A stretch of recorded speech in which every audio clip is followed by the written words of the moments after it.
Oh shit. Hello. My hair's sticking up. Hello, hello, hello. It's starting. To be back. I love you guys too. I love every single one of you. Think back, over a decade ago, a group of dreamers, storytellers, and gamers set out to create a community, a scene, and a family, really. And what did we get in the last 10 years? Think back to everything we got in the Smite 1 Pro League. Every moment, every play, every world championship over the past 10 years.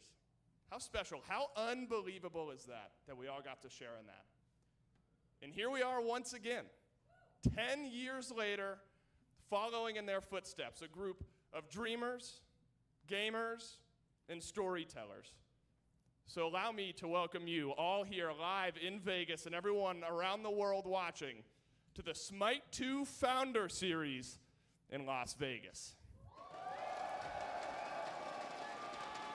Hello, hello, hello. Let me know if the volume is good for you guys.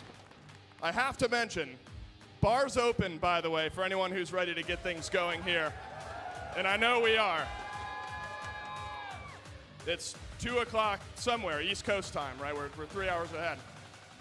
We have an absolutely packed slate of games for you here this weekend. We battled the best teams from around the world to qualify in to the Smite 2 Founder Series here in Las Vegas. A grueling 6-month effort for teams to whittle themselves down, and then there were 6. I thought it was 4. The page is now open. The story is blank. The Smite 2 chapter has been turned, and by the end of this weekend, the first team will etch its name into the stone of Smite 2 World Champions. So allow me to introduce you 4 teams that we'll be seeing later today before we meet your first matchup. Didn't Cyclone play first? Please join me in welcoming 4 of your teams here to the Smite 2 Founder Series, starting with Mockingbird.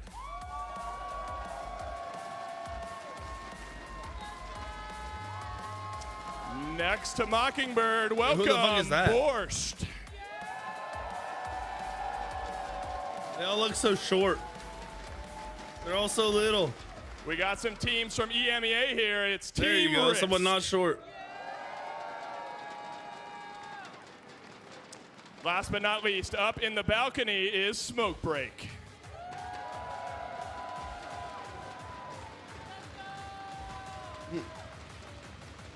Those teams will be waiting in the wings around us all day long, ready to play their games. Welcome to the stage for the first matchup of the day. It's Food Drive for Glow. This is Worlds. What do you mean? It's teams from all over the world competing for the biggest prize of the year. I would say that's Worlds. I would say whoever wins this is the world champion in Smite 2 at the time.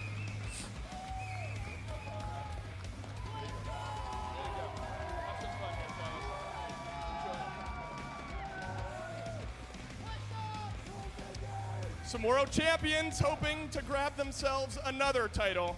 It's FiveM's. Order some food. It's so troll, bro. Yo, Cheerio. Wait, when did Cheerio get taller and thinner? What the fuck? Oh, he was in the... Did he go do military shit? Is that what happened? I remember he had to be like I thought that was why he couldn't play at one point. Fans, they follow us everywhere. I hear you guys back in there. What a story that, you guys dude, got. He looks good. One on. We got some players up here hoping to pick up right where that Jade Dragons team left off. We got 4 games for you here today. I'm hungry. 3 for you tomorrow, a double elim style tournament. Who's that? Let's get things started. What do you say? Let's head on over to the Brammy. desk to 49 months. Thank you so much, Dave. Of course, thank you everyone who's tuning in again. The Smite 2 Founders Series here in Vegas. It is going to be a fantastic time. My name's Gormizer, and of course, I couldn't do things on the desk alone. I've got 2 lovely friends here. I've got Inbound. The game, it doesn't look like yours. Come into Twitch and type ! NVIDIA and do that video. So much going on. Watch it and copy it. I mean, guys, like we had a whole open beta patch. We had I mean, that of itself, we could probably sit here and talk just like updates and how we think it could change competitive for hours. It would be very boring for everyone who's watching, but we could. We'd like it. We're not going to. The good news is that'll all come up as it happens in game and as it goes on. But there's so much, not only that, like, you know, David mentioned, best of 3s today, which is going to be a very big deal. Double elim. Some of the teams, as we'll talk about. Oh, it's double elimination. Sitting down in that lower bracket. If you were watching, I did not know December, that. You saw what was technically day 1 of this LAN, although this is like the real day 1, right? The real deal in front of people. But with all of that, it feels like there's something to celebrate behind it, right? Like we're doing something. Maybe something big happened recently. Hype. Hype be the reason that thank you for the subs, Rev. Snookum, Eggnog, maybe Brammy, Berlin. Just a few days ago, Smite 2 went free to play. Like, you can go play it now. Before, you had to get your Founders Edition to get in, but now you can try it out. Whatever platform you want to play on, go get in and play Smite 2. If you Let's saw try a this. video Wait, why are you yelling at me? months ago, Tempo, why are you yelling? You know what, I want to let the devs cook a little bit. I'm going to tell you, they've been trying to shoving it order up in the kitchen. food. It They absolutely is cooked. phenomenal. It is so fun. It feels great. I'm hungry. There's so much that lets you play the way you want to. I mean, you know, the fact Hello, that Tempo. I've seen Danzaburo Jungle. There we go. I and ordered that my has food. been successful, at least in my games, which I'm kind of surprised by, not gonna lie. The aspects, there's so much you should really. I don't know what fucking skins you're able to you're able to get through my stream. I have no idea. Get some of those I'll be honest, I have literally no clue. Pick up things on top of that, but that's not the only thing that's happening this weekend. Not only is it free to play, which by the way, doesn't it say if you click on it on the stream? Let me see. There's also going to be a lot of drops. This is why you want to keep us up on the second monitor while things are going. We've got Twitch drops that are going on all weekend long. Watching both 2 and 4 hours every single day will get you a ton of different things. Today, you'll be able to get the Founders Ace title, you'll get the Order Champion badge. Tomorrow, you can get the Chaos Champion badge and the Up the Ante Global. And then, of course, this is the one that is important. On January 19th, oh, McScotchick, you changed it into McScooty. What's up, brother? Founders Vegas Series card effects.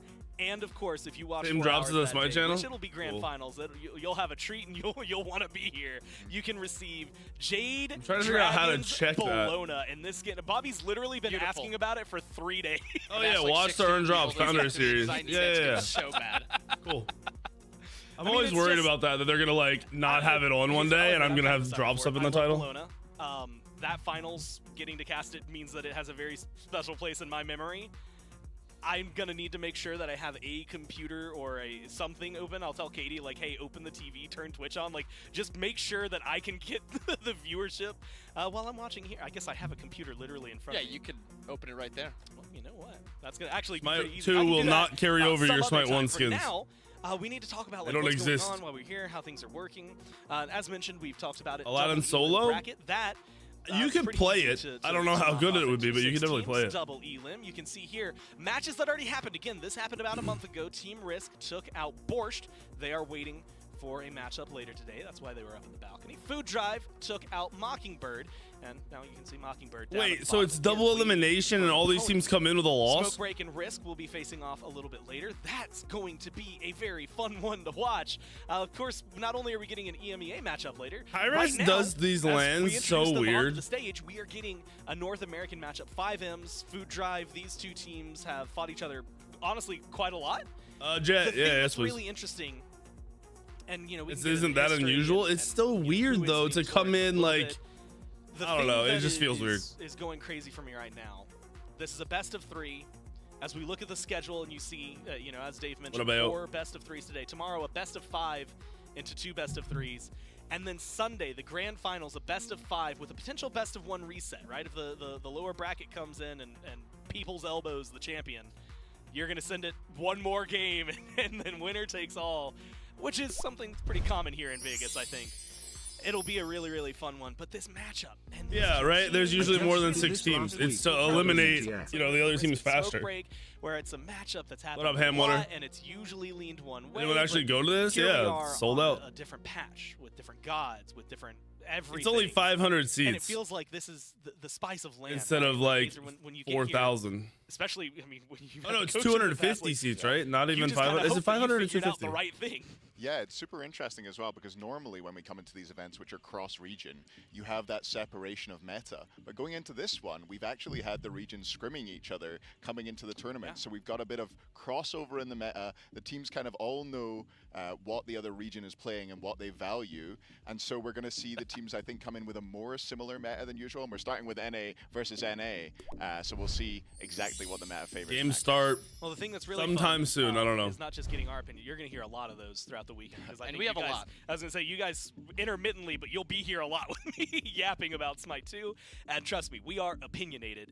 But there's 2 other guys that I think it's really important to make sure that we hear and get a good vibe check on because we've got our casters. We've got Malum and Trelly, of course, Anthony Squared, who are sitting there in the venue and real stoked. You can hear Why the does it crowd say behind you. How do inbound? you guys feel it? Yo, it says That was for inbound. us, I think, Wow. right? Totally. It was totally for us. It definitely wasn't for Bobby. Oh and shit, his I've never opinions. seen his That's tattoos. 100% for sure. Absolutely Nobody not. cheers for those. Exactly. But no, thanks for checking in because it's been great out here. We've heard everybody out here cheering the whole time. I can tell you guys are feeling pretty good, right? Yeah, I think they're feeling pretty okay. Absolutely, man. It's an electric venue. If you're watching online, up, you're Ace? still going to get a great experience, and we're hyped up, too. Yeah, pretty hyped up. We've been jazzed. We keep looking around. We're waiting. And the first matchup, too, is fantastic. Not to brag, I was the food drive for Globe stand in the open tournaments that we had before the Founder Series began. I said, watch out for this team in August. And they're here now, and they're in the winner's bracket. Malum liked Food Drive before they were cool, but we I did. also had some predictions that you guys are going to see later, and maybe some other people believed in Food Drive. I don't know. Absolutely. Maybe it'll be surprising. Who knows? But unfortunately, but no, I'm kidding. Fortunately, they're going to give us some great opinions and some great breakdowns the closer we get to game. Desk, back to you guys. That's your last one. That's 2. I feel like that might be a threat. No. No. But to Malum specifically, maybe, well, Chelly catches some strays. Little bit. Like, it's part of the whole Anthony thing they got going on. Which I just don't like. Dude, can we bet on yeah, these? really? Just don't like it. See? Can we I bet mean, on these we got games? 'em. Can I put my life savings on Cyclone? The thing that I think is really funny, and you want to specifically to go through this game You'll by bet game, with me? which we will, well, not game by game. I think you said match by match. Can we, which we'll can we do eventually. parlays But and up Smite front, 2 World Championship? we had to sit down and we had to ask everybody, like, who do you think is going to actually win this whole thing? I hope Elion's quickly team realized goes it's very crazy, hard to and I decide. expect I Cyclone's feel team to like, win. If I remember correctly, a lot of people leaned one direction. What's as up, to Goro? Where where all of us, I think, put our chips in. I'm gonna get so many Vegas buns in, guys. That's a good one.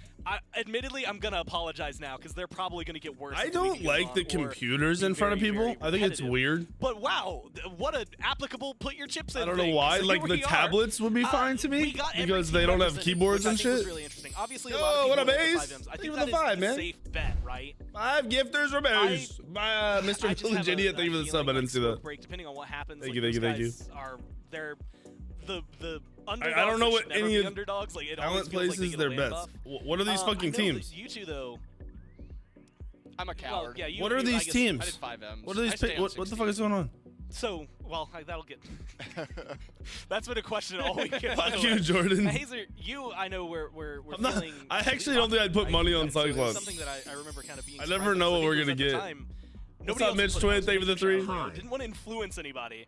5M's And is you were dead. like, Oh, I think okay. everyone said the same thing of like, well, 5M's is probably the safer bet. They seem like a really strong team. Bro, the Coming into it, Anubis maybe logo is risk. actually kind of You were cool. Really backing the Mockingbird boys. Yeah, absolutely. I mean, I've got Other logos suck. to watch a couple of their Other than scrims Danza. and see a bit of the EU boys practicing. Obviously, I'm European. I've got to stick with my region, and I think they're probably right now the strongest of the 3 teams coming out of Europe. I know they're already in the losers bracket. They weren't so strong going into this tournament, but I think they're hungry. They've been practicing very, very hard. They've got youth on their side, and I think as long as they can deal with the crowd and the noise and the new experience to a lot of them playing in front of a big crowd like this, I think they really are in the running. And that's a little insane when you compare it with like Team Risk and Smoke Break, the teams that kind of did a lot in the last tournament. I mean, Mockingbird played well, but I mean, Team Risk has these really high highs, really low lows. I really don't hate the Mockingbird call. Well, you didn't like it enough to go with it, right? You went with Not that FiveMs. much. Yeah, you I like were able to put 5Ms. it in, which makes me think I might know your prediction for what this set would be. We'll find out. But you know, we've talked a lot about this team, a lot. I've mentioned that everybody went in on them. You just saw 4 people out of 9 that decided to go in on it. Most people said, well, I don't want to join the crowd. Maybe I'll look somewhere else, see some upsets. But who are they and what do they feel? Well, good news is we got to sit down with FiveMs. We got to hang around them. My son wanted to say hi. So, to introduce Yeah, them, the event was here's sold out. I 5Ms. think it's 500 seats though, tops. Might be less.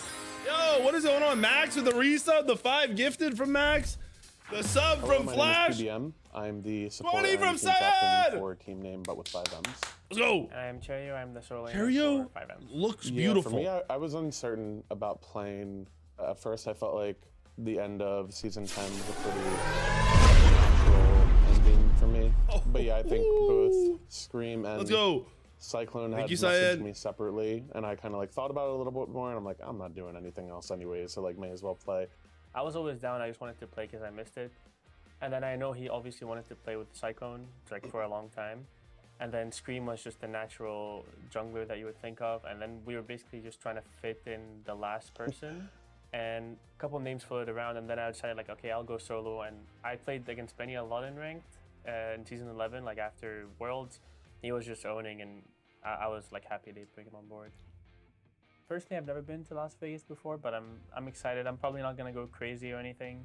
I'm very careful with stuff like this. I like the venue. I'm excited to go back there. It's gonna feel a little bit weird because it has been so long, and then it's hard not to have a good time, you know, playing a game that you love, and you know, hopefully have some chance to win some money and do well as a team, and then, you know, play poker with everybody and hang out. It'll be a good time. I know what's our lose condition. Whenever I played on teams before, I always knew like this is our weak point, or this is what we're not good at. I feel like we can be good at anything, so as long as we have some good practice, don't go too crazy in scrims, don't have like some massive implosion that happens to some teams before Worlds, I'm pretty confident that we're going to win. What up, Conch? Yeah, I think our chances. Thank you for the 13, Church. Thank you for the 75. I think I am. People games aren't dangerous. When it comes to Gambling's only dangerous when you don't realize you have a set amount of money you're going in with, and that's all you're going to fucking spend. So I feel like the combination of that when we go into best of 5s, I feel like we have a lot of information on people, and I think we have a lot of different styles we can play, and I think we have a lot of tools at our disposal, and I think that makes us a really dangerous team.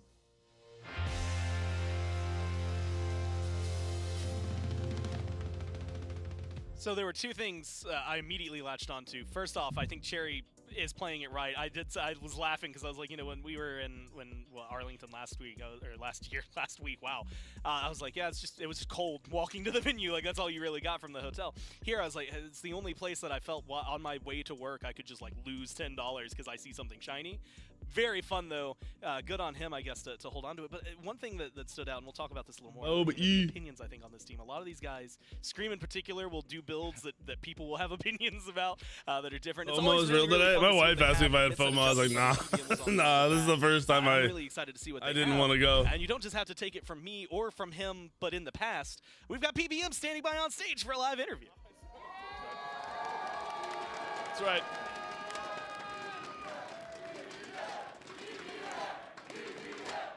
Clearly, you still got some fans here, Mike. These J Dragons Mike fans, they seem to follow you everywhere. Back in front of a crowd. Last time we saw you, a Game 5 World Championship win. What's it like being back? It's awesome. It's cool to see all the fans travel. Smite's always had a hardcore, awesome community. So yeah, it feels good. Was it you who signed somebody's forehead already? Did I see? Over there. That's right. You already signed somebody's forehead. Would you say that you come into this tournament as the favorites? I feel like a lot of the casters predicting you guys. It's been a long run up to here. Where do you think FiveM stands? Who's the fucker that kicked Andy off the team? Is Haddix. He's not at this. He didn't make it. Happy 1 year to me. 3. What up, Miss JoJo? Thank you for the 12. Reed, thank you for the 40. What do you think some of the biggest changes? The last time we saw you guys play. Yeah, Haddix not at the What land. do you think the impactful changes are in Smite 2? You saw Aphrodite's back, right? That's kind of nice. Yeah. Depending on which part you're talking about, I'm here with you. Going up against Food Drive for Globe, who are you watching out for on the across the stage? You always got to be careful if Big H happens, a good player. They're all good. I think it's exciting to have Big some new H. faces up here and some young talent. So yeah, it should be fun. Have some fun, Mike. Appreciate it. We'll go back to the desk. I feel like for like almost a decade now, right? I mean, 2014 would be launch tournament. A couple years later is when Mike, I think, got like really, really big in the pro scene. I feel like I've been hearing PPM chants for almost a third of my life. Yeah, he was on the Eager team in like season 3 that had. Oh, no speed's view it was botting. like Zatman, Mike, and they had a bunch Same of fans, shit, and then different Mike day, bro. obviously won. And then every single time it comes back to a big tournament, Mike's here, Mike's competing, and he. Is Ven okay? I don't know what he's doing, Again, to be like I honest. said, the mid-set I have no adjustments, idea. We've got guys who have been playing competitive games on stages even for so long. Honestly, it was now front that page. All right, let's take it back. You know, we'll talk about it like, oh, maybe you've got the stage. Then he's got front page views, There might which still be are some still of that, not but real. Realistically, it might honestly start feeling like home for him. I mean, there's so much tenure on this team. It's absolutely ridiculous. I mean, you look at Cherio, one of the smartest minds to ever play Smite, in my opinion. He's been on really innovative teams coming out of Europe, and now on a North American team. He's won a championship as a coach, and now he's here to do it in solo and to be creative and to do nice things in that lane. And then you've got Spin and Scream alongside. And Benny's kind of the new blood in that mid lane, the sort of less experienced player that's there to be explosive for this team. Yeah, Andy made it. He got picked up by an EU team. Get a championship again. And Haddix He's did not. also like the same type of player as the other ones. Like he will try Honestly, to create the meta for himself. Like I don't even hate Haddix. I just hope all this shit makes him change. He likes Because he can become a much better person at the end of this. Same thing with Cherry. Same thing with. I don't know if humble is the right word. I don't think it's humbling. They don't care about the meta. And realistically, coming into a I think lane it's like just this, growing. that's I think exactly he what you need grows to do, out of right? that, So hopefully. much has changed since the last time you played. Grackler, think of the actual 10 months. competitive, you know, stress on the line matchup. Land without Paul. that Paul you didn't make lose. it. What It's you're not doing weird is to me, force bro. the You team guys they're just facing put is these a team players that up and act originally like I they're the didn't know best in what the to expect world. out of. Now, When I think a excellence lot is of these just the pros word. are the They same come out, skill they play level. Great. The other side of this matchup is Food Drive for Globe. Bro, if you're over 20 years old, you're not young anymore. I'm sorry. You're, what is he, like 23, 24? You're not young. Sorry, bud. Hi, I'm Globe. I'm the mid laner for Food Drive for Globe. My name's Sick. Yeah, and I'm Happen. I'm the support and team captain of Food Drive for Globe. We've all been on different teams together at different points. There was a lot of drama starting out because Young is like, with the same Shababa you know, I can still make mistakes, bro. Once you're 20, you can't be being a piece of shit and doing all this dumb shit. Snatched up by Final K, right? So we had to maybe make some adjustments, but it actually kind of worked out in the long run. What's up, Cheney? Like You can play Ul jungle. You have to be good, but yeah, you can. I'd say there's two things. You need to have the same goals, so everyone has to want the same thing out of whatever they're going for, whether that be winning Vegas or qualifying to playoffs or whatever, and then making sure everyone has like a good mentality that when you do suffer setbacks, because that's inevitably going to happen. Wait, who's talking right now? And just move on as a team. Yeah, to tie that good mentality, like I said, trust is really important. I don't know who's who. Oh, that's happened? Okay. Bro, it blows my mind because these dudes look like their physical appearance is that of the players I started playing with fucking 12 years ago. Like Happen looks like he's 12. And he hasn't let me down since. We're a pretty balanced team. A bunch of the other ones keep Globe in the mix. could use a little bit of cleaning up. A little bit of like that guy in the back looks like Skinny Schmeep. Pretty much the basis of our team name, So guy with long hair is Globe. Are going directly to his fund. Hunger's the best motivator. That's what we say. Oh yeah, I've never been to Las Vegas. There's like some danger. They got baby faces, yeah. Coming out with less money than I go. Even the guy with the hair, he has to me, I bet you shave his hair off, he looks like a little baby. But all as a kid, never as an adult. So it's gonna be fun to hit the casinos. Hopefully with my winnings. We're probably the most confident team for whatever. Lucas, it goes crazy, dude. What's up, Asa? Thank you for the 32. Let's go. 30K down or whatever. We just think we're gonna win it. We're really confident. We all really trust each other a lot. That's the kind of the backbone of what makes us good, I think. And we go into every game thinking we're gonna win, no matter how, because we're viewed as the underdog. That's a squad, boys. That's a fucking squad right there. I feel it got used a lot in that interview, but the word trust was thrown around a bit, and realistically, like that's incredibly important. Especially, I mean, you're saying 30K down, that might be a little bit egregious, but trust in your teammates, especially like for feedback and stuff, like at mid-set adjustments. Like we're talking about that. We are judging people FiveM, for I think what? that's very applicable here for them as well. You're allowed to comment on trusting food, people's I think, is the- appearances. they said those are their two I don't know drivers. why Being you're the big trying to make it motivator, into something like- something. Like, are I don't you? know Are if you? I've ever done a player interview that resonated with me. Are at you one of heart. those people? That one. That My one stream's got me. not for I'm for with you. it. I like that. If you're one of those And people. the good news is, guys, I'm gonna be real. I This don't is know not how the to do a place good for segue you for this to one. We got come him standing feel by super live on the safe, bud. stage Sorry. for an interview. You did the best you could, Gore. Thank you very much. Down here on stage with Happen. You came to a stream where my chat roasts my forehead, time for a lot of and people you're worried playing about live me in saying front they of the look young. crowd. That's crazy. Explain the energy, walking through the hype. Yeah, calling someone young and baby face is mean. That's crazy.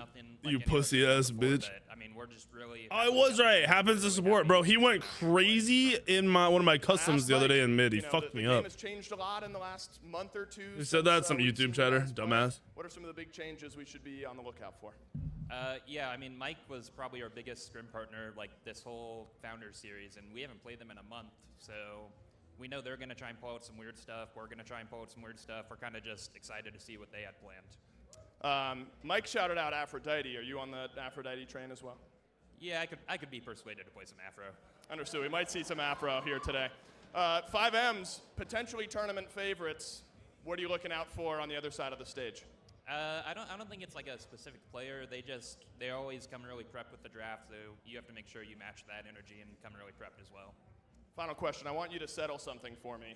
The logo here, is that supposed to be Globe? Did you guys choose that because it looks like Globe? Yeah, that is pretty much just why we chose it. This is Globe. This happened. It's food drive for Globe.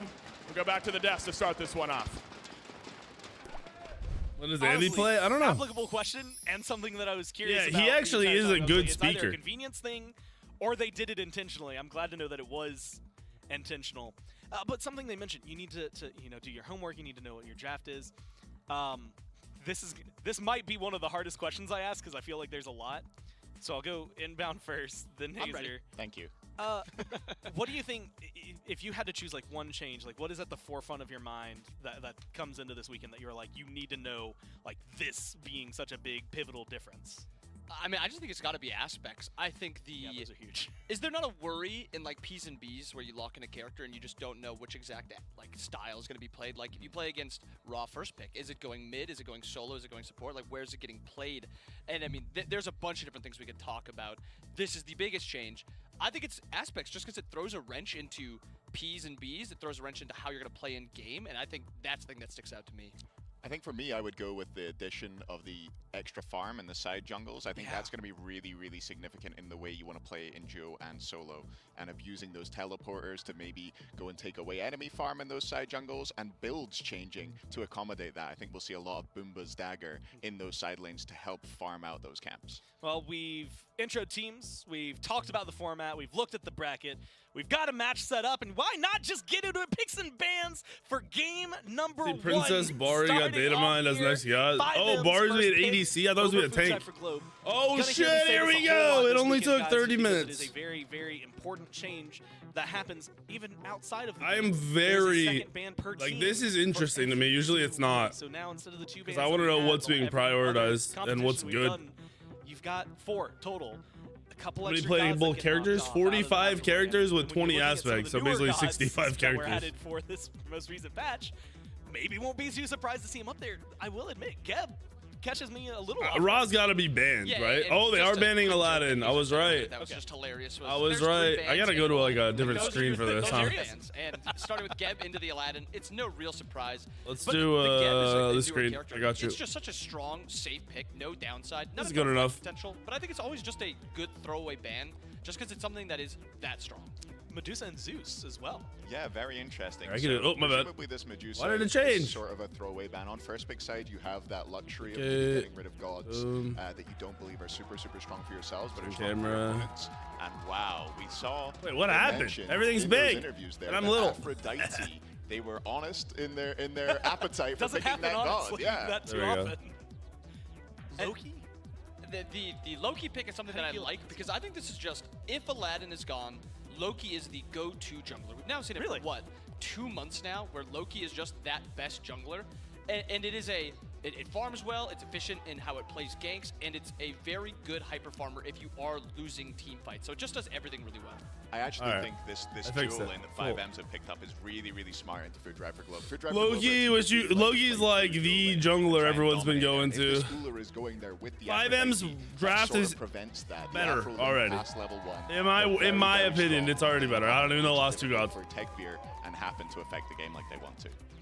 And we're kind of flying through P's and B's. Yeah, they know what they want. They do know what they want. There's a lot of flex potential so far with Food Drive for Globe, but usually you see Hades in solo, you see Chalk in solo. I feel like Cherio's been the one who plays Hades the most, too. That is his most played god, and in the last tournament, he played it 5 out of the 6 games or something like that. This is a very... Zeus ban is wild? I don't know. Zeus is really strong. Alright, FiveM's comp is god tier. I don't think period. God tier. Food Drive's comp it's gotta be Hades support. Yeah. Is like individual player comp in my opinion. Extremely strong. However, they have 3 huge team fight ults, and then the Morrigan can be any god in the game, including another huge team fight ult. But this isn't Hades solo. This is going to be like a tank Hades support. I don't know if there's as much efficiency there. Is there any world in which this is Morrigan support, by the way? I've seen a bit of her played there with the It's aspect. happened, though. It's happened. Yeah? I don't think Happen will play something like Morgan. He likes his high engage. You said he likes his pressure. I guess, to be fair, Morgan does have a lot of pressure. It is something that could be played. It could be played. I've convinced myself. I think this is Morrigan support. I think I've seen it a lot in EU ranked. Genetics been pioneering it. In particular, Lifebinder, Morrigan, very good pressure in that lane. And it might help them pressure out this Ullr and Afro if they do decide to put it there. And I just want to shout out Raw. They do have aspects if they want them. There's so much. I mean, I experienced Aspect. I wish there was a way to see if Aspect was on. I hope there is. Now with this Aspect. I'm excited to see him played in solo lane because I think it's by far his best role. I think he's the best solo laner by a wide margin with that Aspect. My only worry, though, is if he plays it into a matchup where... Yeah, Picks and Bans just went fast, and Smite fucking won. They've been picking for 10 hours. They probably already did these drafts or some shit. I think they're going to run him over in that lane. Well, we've got the picks, we've got the players ready, so now let's jump over to our casters to start off game number 1. Thank you, Gore, and thank you, Desk. And I hate to admit it, but honestly, Bobby and Hazer, they're right on it. I don't think there could be any smarter or more on point with their talking points, but at the same time, a lot of surprises in that draft. I mean, I think so, but first of all, we do have to give credit to the desk because they did predict number 1, the fact that sustain was going to be so highly prioritized. I mean, we got healing is OP. Chalk, Hades, like there's a lot of Chalk might have his aspect on though. Bobby also touched on. I mean, Food Drive for Globe, I believe they have 4 out of 5 gods that could be played a completely different way, which FiveM has to consider. Did they ban Jingwei? Like, wait, are we going to have to deal with? Is the Morgan going invis? Or is she going to be able to tell? Because if Jingwei's banned, are we going to see Loki stealthing his squad? They didn't ban Jingwei? Wow. To himself and keep the debuff. I wonder why it's not being proud. The Loki one, not so much, but the Morgan, I truly think you could go either way. I think the big thing would be, as you're looking through the picks and bans, it's important to note at home that I'm gonna grab my food. You don't see the aspects. You don't see the aspects till you get into game. So you're not going to know until you get in. And speaking of getting in game, we do have a remix. It'll be just a minute before we get into game. We'll have that for you soon. But I think that extra added layer, because you don't just have flex picks now. You have flex options throughout the draft. And the other thing that I got to shout the devs for is, raw ult is not always easy to land, right? Whenever you just send it flying, you miss, you kind of get flamed by your team, and you have to, you just come back, build some cooldown, try again next time.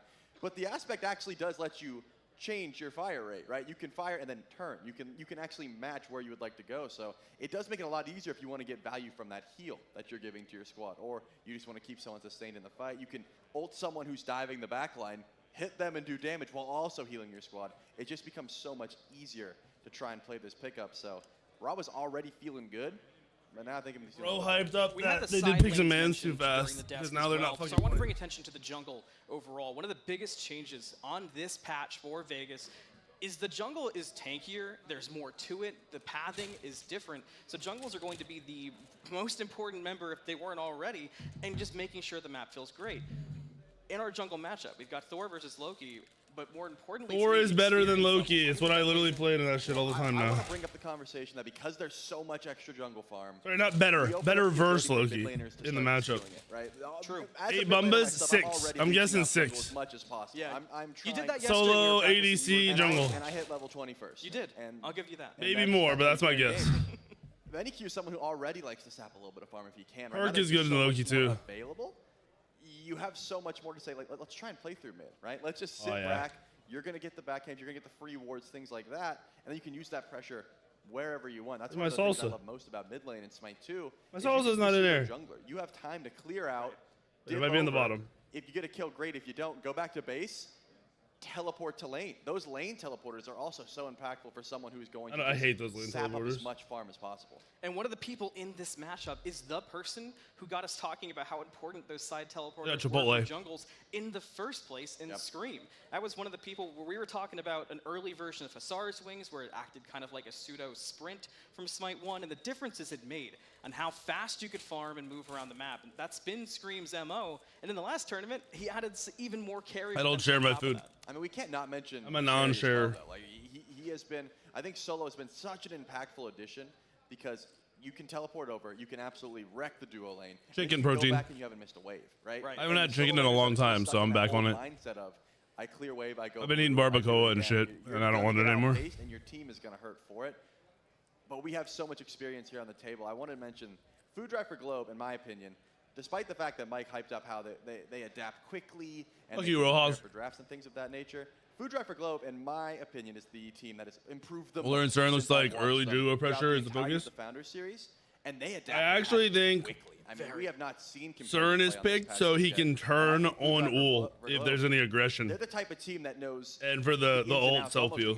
They do, and we heard because them Jingwei talk about how is they countered by Ul technically. CERN can kind of fight it. Friends just outside of the game. They played in every amateur tournament they could find, whether it was Smite Prime or otherwise. They played every scrim they could possibly get from, again, those tournaments even before the Founder Series. And on top of that, go back to how close the original Shabalba Storm got to Worlds. They were just right there on the cusp of tasting it, and that adds even more to what they could possibly want here. And I feel like it will make a big difference between the adaptations and just helping keep their nerves in check. I mean, you guys saw the predictions, you guys saw the chips that everyone threw in, and I was the sole believer in Food Drive for Globe here, just because, again, I think that they have that adaptation, but there's one thing that you have to bring up, and it's that tenure that Hazer was talking about on the desk. FiveM's Scream's got his whole desk fucking RGB mousepad. So many times, right? This is nothing new for them. They've been on main stage, they've had the lights in their eyes, and they perform every single time. I wonder if Food Drive for Globe is ready for that, right? Do they have that level of... Jing basically has to ult and run away. If she gets jumped on, CERN can ult himself and just like dash and fight. Hundreds of people cheering our name or booing. They might. But Jing is probably the better late game, best late game in the game to me. That's always an option. Hopefully not the one that you run into. Right. But there's a question too of how can they win over the crowd? How can they, if they don't, how can they adjust? But all of those answers lie in game, and we're ready. Let's start off the Founder Series Championship and get in game. Only took an hour to start the game. Food Drive for Globe versus Team Name, but with 5 M's. Is there anything surprising us? We did see the possibility of the Hades support that immediately swapped on the desk. They said, you know what happens? Taking the Morgan into support. We do see the double aspect, though. It's Globe on the chalk mid and has decided to go for the aspect, which changes that rain. No longer going to be healing you. The chalk rain does damage, which they don't have that setting that takes the walls down in Smite 2. It looks like that sucks. Things like Shield of the Phoenix now proc on 4 abilities for chalk, which can be insane. Afro damage build. I'm gonna be honest, it's kind of just like cooldown, well, the Phantom Shell, totem for pen, and then high power and pen. Honestly, less jungle starters than I expected on both sides. I expected like standard. Oh, and you have to get the healing item because it removes anti-heal. I think the patch, you need that like third. The jungle starters, it makes it much more difficult for you to clear lane minions if you do pick up that jungle starter. Wait, there's chalk mid with aspect. Oh fuck, that's gonna go crazy. You're going to because, as Des mentioned, wait, that's gonna go crazy. Side camps are very, very crucial. Notably, the Bologna aspect, I believe, is one you take every single time. It's just it's Morgan with support. It's Morgan support aspect. Holy fuck! What you want to go Axe damage already. Team Name with 5M's are not afraid to establish themselves in this mid lane to the start. They're taking it unique and it's working out. An answer on the left, an invade coming out from Food Drive for Glow. We were looking what is happening? Jungle started solo. Bologna started duo. Just split mid farm with Benny. We do have Scream and Mike over in left lane, probably going to be attached to each other once that level. Wait, wait. Is it Bologna jungle? Just yet. But that has done a damper on their plans, right? I mean, Cyclone is. What's Bologna jungle? Cherry's playing Thor. What the fuck is happening? Why is Cyclone mid? If you get a kill onto Globe, great. But let's be honest, you're not first blood in a chalk with Blink with an axe and a celestial beam. You're not. It's just not going to happen. And the wolf has Bumbas. He doesn't have boost down. You can go back to base and teleport. That's all the sustain you need early on. What a start. I can't believe we see so many unique things. The Morgan support will be something that I think everyone who puts on the stream throughout the beginning of the stream today, the first game, they're all going to freak out at the Morgan support. Bro. But there's so much to it. And What is this start? We heard the players talking before today, and Uller was on the top of all their lists of characters they really wanted to get in their hands, and the fact that Cyclone Spin can run it first, big to watch. BennyQ takes some damage, and look who's right around the side. Will they go in? Not yet. Not quite. You can see Valo was nearby. Loki, 2 buffs, a blink, a lot of damage. I think below the jungle is good. Especially because there's so much healing from BennyQ. Notably, again, we talked about the aspect. There's an aspect too. Time for Benny. He's playing mid. It does nerf your damage a little bit. More sustain, you lose that extra scaling. Well, you're playing auto attack on Bologna. You're not playing around your 2. You lose damage on your 2. You don't care about your 2. He wants those one shots. He wants the kill. And that aspect is not what you're looking for in mid lane. That's been big for BennyQ in general throughout the Founder Series, but same thing for Globe. I've thought of Globe as somebody who's looking for those big-time impact ultimates. Chalk, I mean, do you bring that same thing in the mid lane the later we get? Listen, I have been one of the biggest jungle haters. Chalk mid is not the jungle. It's much different, right? You could just go full damage if you so choose. Blink in. You can charge up Stormcall, then blink in because of the new addition of the sort of combat blink. It just absolutely owned the backline. I mean, I don't hate it at all, and I hope. Globe, the slam hits, but not enough damage on. I'm sure Food Drive for Globe, they're feeling every first engagement like that. If there's one thing you don't want, being that team with the nerves, who's new to this experience, this is a crazy start. No, absolutely not. That start to this game still is just weird. Team fight potential already, because it does seem like Food Drive. I feel like there's no logic behind that. Right? When you have a Loki, you're not trying to fight early. When you have the Morgan support, you have the option to steal away things like the Thor ult, maybe 2 Hades ults. Maybe you I think you're going auto attack items, Cookies. Like Kins, Braggies. They're not that strong right now. They're just trying to confirm as much farm as possible, whereas Scream probably a Berserker shield. They're stepping forward, right? They want engagements whenever they can find them. Hasn't seen the scrapping happen just yet, but if we do see the engagement, I'm thinking it's going to be off the back of FiveMs. We heard Happen mention that these two teams for a while were basically scrim partners. At the beginning of the Founder Series, you could not turn on. Wasn't Karmic a Hades main in Smite 1? Them scrimming. Purple buff invade. Damage onto Valo, same for Cyclone Spin. The ult from Valo to get away. Got a bit nervous by the purple, but keeps himself safe. Still going for the invade though is Happen. Does have to teleport out, try and steal it and leave. He swapped back for the steal and didn't get it. Pick that one up, no problem. Man, Cyclone's been on too good. Connected to Mike on Afro.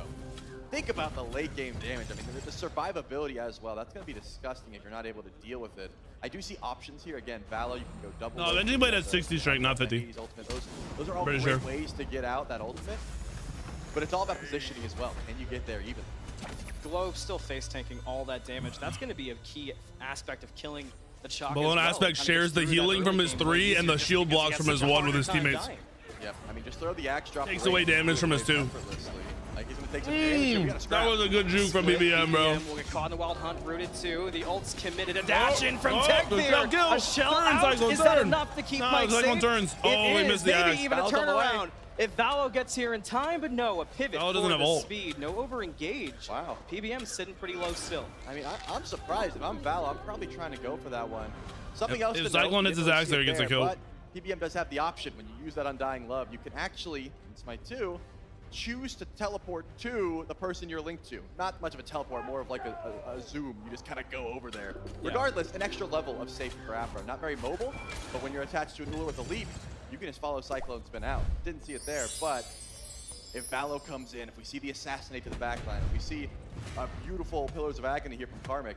What up, T-Souls? Thank you for the 5 months, brother. How are you? 5 minutes have crossed, still no first blood. We saw that close one for Valo. Now an invade out from the Loki. Feeling okay to get to the jungle. Valo's just farming, ever aware but he's behind. Valo, we chased away. Are you surprised? Brandon, it's Loki in this game. It's definitely going to go 30 minutes. The relics, and I'm still surprised. The quality look kind of bad. I mean, I was going to touch on the no sun, and then I saw Cherry goes Pendulum Blade first item, and he's just using the active for more hammers, right? You're up against the Hades. So you're not going to outclear. That's a fight. You're never going to be able to outclear. But just going. Are we gonna see Thor damage out of the Soul Lane? Jerry is such a holy fuck, bro. I love playing with Jerry. This could be the He's new good as meta fuck. strat, or it could just be something he's trying out. I doubt it, considering how much we're playing for here. I was gonna say, but yeah. I want to see how the. It's crazy, but I actually think Jerry-O is probably the best solo in the game right now. Good with his creativity. So Drive for Globe, if you're looking at them from that underdog aspect, not being afraid to play in the jungle. Uh-oh. Cherry As I say that, he dies. Damage on, the ult out. But Cherry will get away in plenty of time. That Anvil done. And I was looking to see if Globe. Oh, because he missed his stun. There.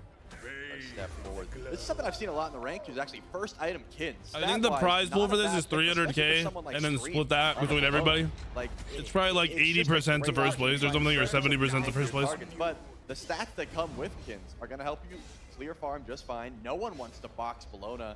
No, support Bologna's not good. You can help it, right? Especially ADC. You can't peel. People just walk past you.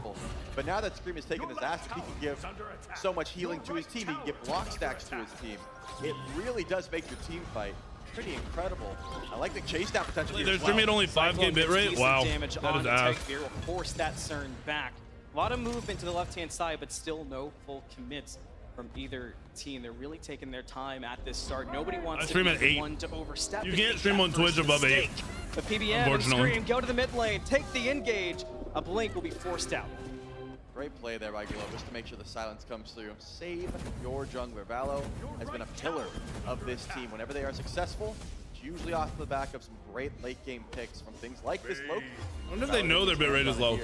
Definitely not a bad look. Queen Naga has spawned in. You can see FiveM's on it immediately. Let's see if there's any potential, because guess what? Food Drive's on gold.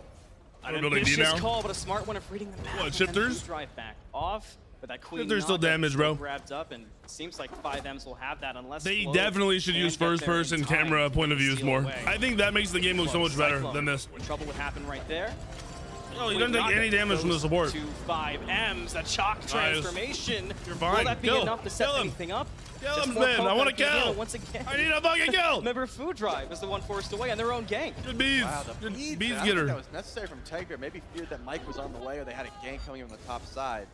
Not going to be the call, but at the very least, you pull the beads off of Tegra on an aggressive play here from Food Drive for Globe. Cyclone's been a Mike. They're a lethal combo. I think the first-person point of views require more game knowledge than the cameraman has. Cyclone's hitting axes. I don't know if you've been counting, but they've been on point. I've seen 3 for 3 so far, and a relic pull. Not a bad start for the duo lane at 5 ends. I feel like that's the thing you need to hit some axes, feel yourself out in the land, remember who you are for sure, and how many times, again, the experience of FiveMs really shows through in moments like that, getting themselves back onto this land setting and not missed yet. Ult out as the fight for the totem begins, and this one goes to Food Drive for Globe. I'm glad that we're getting the claps for totem. I was just thinking it, yep, they were right on cue. Yeah, make sure you keep that up for sure. No action so far as kills, but we will be coming in when that totem goes down. And shouts out to Karmic, dropping the ult just to make sure it happens. I'm still keeping my eyes glued to Cherry's build, because you can see Gemma focused. We're gonna find out, Goro. He built that like 5 minutes ago. He's holding about 3K in hand. No fear in the world. If anything, he's rotating. Okay, I was gonna say, are we yeah, I don't know why we're only watching from one point of view. Hello? No fucking shot.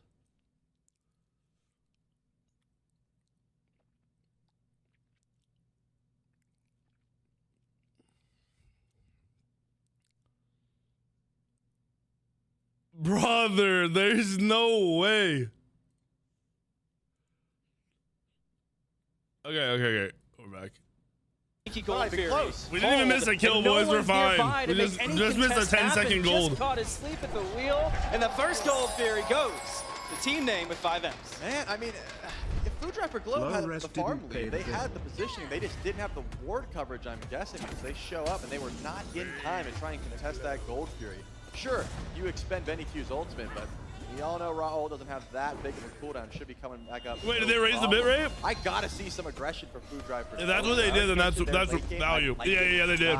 Yeah, they did. That's value. Nice. That's why. Damage. Oh, we see a fight. Scream in trouble, getting damage on, but has backup. This might be that first blood. Looks for with Eagles Rally and gets it. First blood to Scream and 5Ms. Can they find any more? You've got the Morgan's. Oh my God. Scream got melted. Karmic not letting it go. Not a bad play by Carver. We're still going in here. Benny taking some damage, and there it is. Battle. Benny turns and walks backwards. He lives. Exactly what you want if you are Food Drive for Globe. They punch, you give them 2 jabs right back, and they are in this game. Was BBM not in that fight? That's why. Aggressiveness too. I mean, I'm not sure if anyone told Happen that Karmic is not building tanky, right? I saw him go to the backline as the Morgan, turn into this Hades, and then immediately just get shredded by Scream. That Kins was cutting through the HP. Then Karmic showed up and said, I'll do it myself, right? I'm the real Hades. I'm level 14. Goes a little bit different. Another Warhorn go in the way of Food Drive for Globe. That was a heck of a first blood. So yeah, much I don't know why they're not running raw I aspect. think seeing a first blood again might be pretty cool to see how things actually went down. Take us to the replay. I mean, you can sell again. This is an aggressive play by Happen. He thinks he has the damage, immediately gets he got shredded, dude. Yeah. Benny Q tries to bail out, and the shield bash confirms it. But if Benny was healed, I think they all live. I thought we were in a bit of trouble, but turns out Karmic has never cared about the Anvil of Dawn, and he just goes in and gets the job done. Well, remember at the Georgia land how we saw Karmic play. No fear, always looking for a flank, always looking for an opportunity. And it played to Karmic's strengths in a team fight as well.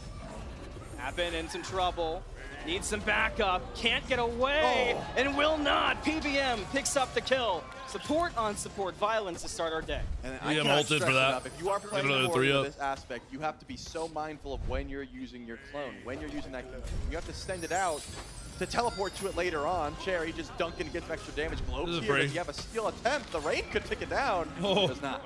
No, close. I thought maybe that damage rain and a newer ability using the aspect to have the rain that does damage. Kind of tough to read on an effect. Cyclone's just doing fucking objectives, bro. Damage, but it'll start to add up. You'll get very annoyed when you're inside of it. At least. Is he going Crusher next? Here for the Chaos team picking up between. Or Jotuns. Able to get those minions. Notably though, not a buff that just sort of sticks on you anymore. And the Zern's going crit build. Consumable that you can drop when you choose. My favorite use when you're up against only 2 Bumbas in the game on his team. They think they can axe you. Guess what? I just dropped down these soldiers that are going to eat the axe, and now I win this fight for free. You have no way to stun. You have no way to hit your combo. So yeah. Cyclone's actually behind in farm? Oh no, he's even. Has not been too often. I mean, Cyclone's been pretty much confined over towards duo for the time being. But remember, FiveM's pulled gold. They have the timer. They can go in whenever they so please. Backup is here in the form of PBM. He's fine, he's fine, he's fine. Followed by the Hades ult, but Happen just can't get enough to work.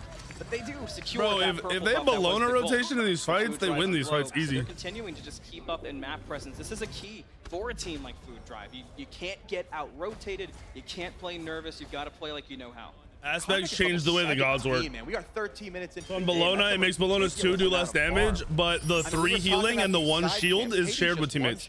Right? We haven't seen Cherry over there much. Morgan's aspect, no more invis, but the little dude you send out that used to make you invis, you can teleport to. And it can't die. Use a fair bit of damage to get that same level of presence. Aladdin was banned, yes. Karmic rotate over. I want to see Karmic teleport to Duo Link because we already saw Cyclone beats get pulled in that last engagement. That was the goal. 100 seconds, no CC immunity. Mike is going to have to be on point to keep him alive, but here's that goal. Can't lose another gold for free. You've got to make a contest. If you are Food Drive for Globe. The game's even. Oh my gosh. Old damage is dumb. Already. Forced to use that that was a bad balloon ult. Shot from Scream. That was a really bad balloon ult. Back to Globe. It's getting messy already. They're so and split Globe up. is reaping the rewards to get saved. But the save Cyclone's can't be going set crazy. for Happen. Scream locks Cyclone's it down. connecting, boys. It's over. Playing zone duty, making sure Karmic cannot. He's not even full build. It's over. Hades dies here. Karmic wants to go for it, but he's not looking healthy. If Karmic goes in, they kill him. Down to half health. So Insta kill this Hades, please. Yeah, he's dead. FiveMs know how to blow Cyclone and PBM are cooking. It's over. Karmic thought about it, but maybe forgot who was standing. Surrender and go next, boys. And that's what I'm talking about. Cyclone doesn't miss the axes. That much we know. You got to respect when he has one locked and loaded. PBM did one of these. That means it's over. But man, a level 17 Hades game to the back. That's what we do. You just gotta look at your map. They win the game. You have to see your team is not in place. Oh, he went Techo. I'm trolling. I forgot he didn't have Techo.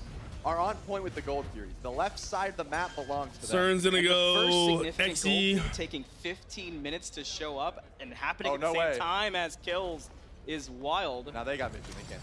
I mean, honestly, this is still a free fire. The fire is still free. No way we're doing this in the face of Benny has ult. They're gonna make the risk. They're gonna pull the fire. Can they make a play? Can Food Drive get there in time? PBM show up. Oh, he found the Loki. Now, yeah, that's over. To the side. That's gonna No, that's free fire. Free fire. Free fire. Free fire. He had to ult away, and they're still on fire. I hate that he doesn't have the raw aspect. Mike still does have the bomb. He's not going to be able. He's at the least damage in the game. CC and finally, as a damage dealer. But they're not committing.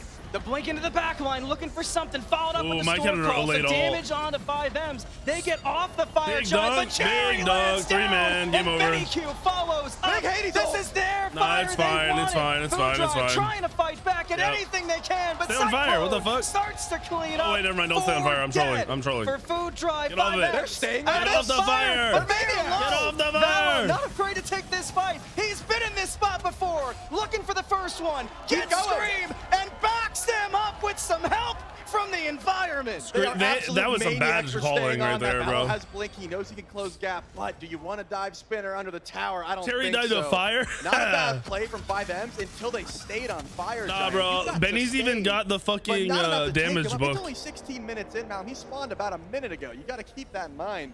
You don't have the health bars. You don't have the damage. Benny's build is greedy, and he's not doing damage right now, so I'm not a fan of Benny's builds. All the other builds make sense. Consistently caught out. You need to be on point with dropping. Like literally every other build makes sense. Speed, something to help happen position, because he's been the first. The Hades is risking it though, bro, because they don't have frontline. So much. They're not having frontline. He can't fucking go in and get a good engage, and he's full damage. From FiveMs to not let it go. Yeah, I mean, Karmic did a bunch of damage here. You could tell when he came in, he thought he was going to be getting like 3 kills. Beautiful dunk as well. No, that was a bad call to stay on fire. And then it was an even worse call when they didn't back up together. I'll never trust FiveMs again when we see them around it, though. Daring and looking for damage. Doesn't matter if he's the best Hades, he's full damage. Got caught out. He needs his team to be able to engage for him. He can't be the one going in first. Yeah, there will. At least not with like a straight engage. And has to back right out. Dominion. 17-minute Fire Giant's wild. Fire Giant still like a forced Fire Giant. PBM gets it. Food Drive was close, but not close enough. And Karmic has nowhere to go. Cyclone Spin cleans up. But look at the answer back. Karmic didn't die. Spin kills everybody. Still trying to throw Spin, and Penta. makes it happen. Spin could have Penta. The triple kill. Cyclone Spin 5-0-5. He can do it all himself. Leap forward. You can find he fucked up. He fucked up. He fucked up. This guy's dead. No way. Yep. You just He's trust. dead. Oh my! You can't get away. You can't get away, buddy. You can't get away, buddy. Not letting him go. Hitting everything on the way through. You're dead, bud. That stun he'd already be dead, but he gets it anyway. Come on, Spin. Go to Cyclone Spin, and it's a deicide. I'm over. Delayed Spin carry kill for Cyclone Spin. Fire Giant to FiveMs on 3. My goodness, man, how this game, I'm not going to say has turned, it's just heated up, right? Bro, that wasn't even, what the fuck is this? That Morgan used his fucking clone horribly. Now it's all that was the worst clone I ever saw in my life. He panic cloned. He's going to be able to split push. He thought he was stealth. Coming up soon. He's got Angel on to get out. He's in no danger. That was a terrible clone. You got to figure out where your defense If he threw his clone back down the lane, he would have lived. The Phoenix. This is a bad clone. Defend. You go to tier 2, or do you look into the stealth grass, the new addition to Smite 2, and try and set up an ambush? I don't hate any of them. He also turned into Hades, which was a panic swap. He could have turned into Loki. He could have turned into Thor. We were talking about he could have turned into being a few Ul. levels up. That's evened up. Cyclone Spin just hit level 20 on this Uller, and Techveer's at level 16. Cyclone Spin is like one of the best 3 players to ever play Smite in the history of the game from the very beginning. Oh, looks like they're going to concede it.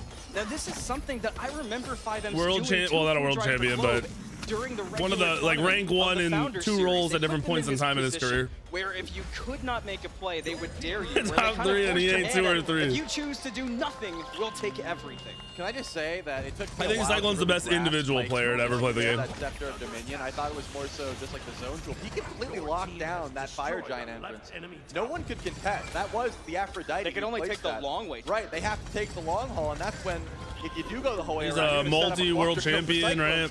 Multi? Like, did he win twice, right? That was planned out by Mike and Cyclone probably a week ago, right? Yeah. Like if we do go for a Fire Giant, I can get Anderson was the best first jungler. Get some damage, we clean it up. It's like just like beginning jungler. Andy was nuts. The 3 gold dots at the top of your screen that belong to FiveMs. Those are Gold Furies. Now that the third Cyclone won twice, right? Or only once? They might take that, but they might take that's all I remember. Up to the sky. Oh my god, he had for 500. Got a little bit of action here. Envelope on. They're gonna ban Ul next game, guaranteed. I don't think he can ult in time. Can they find happen again? There's the ult out. Will he get away in dead. time? No, a double kill. They're just cooking, bro. A 20-minute game. FiveM's just walk at you. 20 and there's minutes. nothing Food Drive have been able to do about it. Karmic looking to repeat Karmic's the Hell of engages. Darkness play, but he gets answered quick He didn't even and ult. shut down. That's already 3 dead. This is a shit Almost draft. 4 dead for Food If Drive. they have a coach, they need a different coach. Giant This is a already trash fallen draft. off. They don't need it. They're going into the Titan room This now. is the worst draft I've ever seen in my life. 21 minutes. Can you make that happen? Food Drive, can you defend it with 2? Oh, Cycle these just farming questions. kills. Seems like FiveMs have got the answer. GG. 1 game down. Will they take a pick on the way out? They want to kill him. They will. Valo's gone. They do indeed take 1. Horrible That's how you draft. start Morgan was a win. terrible If you're pick. rooting for team And no front line is troll as fuck. 8-0-7 for Cyclone Spin. Uller was not a sleeper pick by any means. That We talked Morgan about this pick on the desk. We talked costed about the before draft tournament so began. hard. Uller is going to be a pick that everyone wants to get their hands on, and it cannot go back to Cyclone Spin, especially when he's attached to Mike on Afro. Those two That was things crazy. are just, they just spell disaster. I hated Benny's They spell raw. disaster, and No we saw aspect the though, whole to be honest. documentary I get of what the he's problems doing that because can he's come playing your for the way if you actual allow that to damage, happen. but I don't like And it. you called it from the very beginning. You said, you know, I'm really noticing how Cyclone's just gonna play fucking Jingwei and carry if he doesn't get old. Not just with the axes, but everything. It was aimbot out there. And again, you have to consider the fact that Cyclone's been here before. He doesn't have to be like, oh boy, do I have to warm up my axes? No, he knows. Yeah, He Afro's shows also up, gonna be he's a like, problem yeah, that's great. And regardless. I saw him miss one. The whole game I saw him miss one. Okay, he missed And his that is first just a 3 axes. terrible Calm ceiling down. To be Food Drive for Globe, knowing that every time he changes stances, you're getting smacked with 900 damage guaranteed. And now I'm kind of disappointed by the fucking other team's draft. They Like, always think they'll win. not just no because it matter was the bad, there was nothing circumstance. cool But about you it got either, smacked pretty while hard. being You bad. gotta figure out a way to come back from that. And that's the thing as well. Picks and bans are going to be a big topic of conversation. I like the idea behind Morgan's support. I mean, to be fair, they gave FiveM's the easiest draft of all time. Get out, be safe, peel for the team. The Morgan wasn't even getting meaningful ults off. So No. at that point, we got to change up the drawing board here. I'm not ready to call a FiveM sweep. Food Drive for Globe, they know how to adapt. They know how to create a strategy. But we got to change things up. You have to, and like you said, Happen, that's been their playmaker. That's what to look for in picks and bans. Before we get there, we got one stop to make. We'll be right back after some short messages with more from the Founders Series Championship.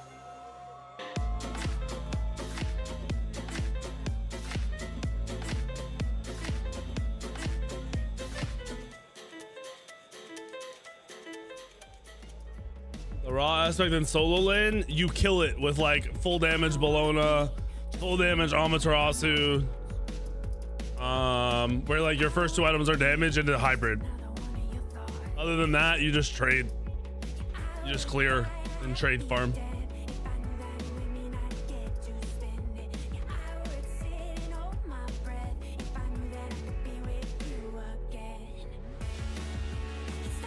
Okay, why are they using a Vegas nighttime backdrop during the fucking day? During the morning, like it just got out of morning. There, yeah, like they should have this shit so it looks realistic. Also, if Vegas is that cold that they're wearing jackets, I'm glad I didn't go. Fuck that. I went to Vegas once when it was 30 degrees and it was fucking horrible. It was terrible. Because it's even colder with the wind through the city. Dude, I don't know when it was, but it was fucking just warm in Vegas. Like when we were looking, it was fucking warm. It's 56 right now. See, that's good. Why are they all wearing heavy jackets?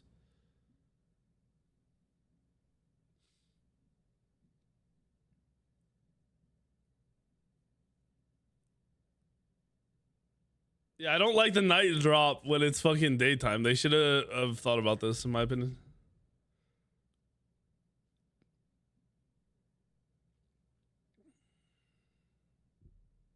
Anything under 80 is cold. Bro, I can't wait for the summer. I need warm again. Fuck, it's still snow. It just snowed here again yesterday. It's fucking snow still on the ground.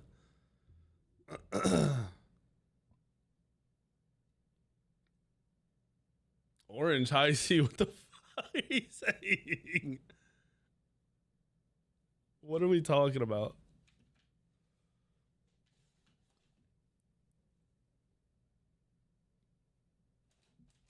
A huge snowstorm? I don't think it's hitting here. I think that's supposed to be in like Alabama and Tennessee and shit. But maybe it ends up here. Who knows? But Lotus Kid is on Championship Sunday.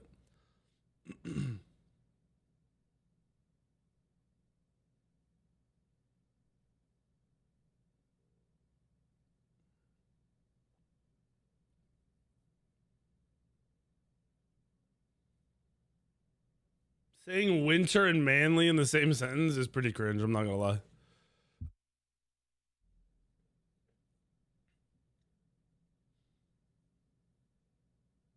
Dude, I love the heat. Give me fucking really 70 degrees all day. Sunny, 70 degrees, perfect. 80 degrees with a breeze, solid. 90 degrees, I'll take it, but it's hot. Better than cold. I've been to California. California doesn't have humidity. So it can be 100 degrees in California and still feel fucking great. Anyone who lives in California and complains about the weather should fuck themselves because your weather is fucking perfect. You just don't have rain. So your weather's actually shit for like living there, but it's perfect for like visiting.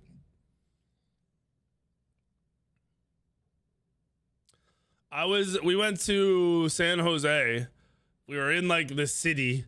It was 100 degrees and I was walking down the road and I was like, why does it fucking feel good? I was like, this is awesome. If it's 100 degrees where I live, I walk outside, I'm sweating my balls off.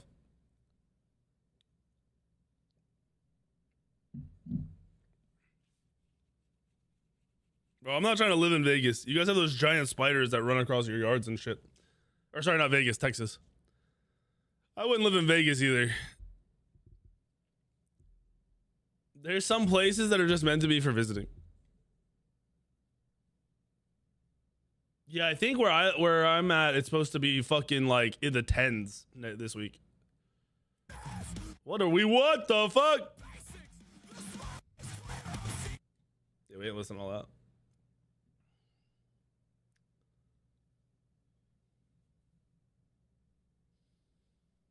Odin, I hope your house is safe, brother, and your family.